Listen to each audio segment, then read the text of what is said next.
Stop scrolling. You need to hear this. They say the dying hear one final sound before crossing over. Mine wasn't silence. It was a whisper of my own voice.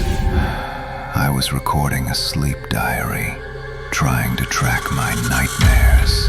The last entry played back by itself. My voice said, "Don't open your eyes." But I did. The ceiling was breathing, shadows sliding over it like veins.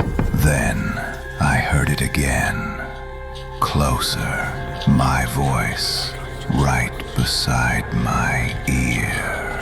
"You're supposed to be quiet." I turned toward the sound. The recorder was still running, and the voice whispered, "You weren't supposed to hear this." Then static, the last sound I heard. Except it's still playing. If you hear your own voice tonight, don't answer.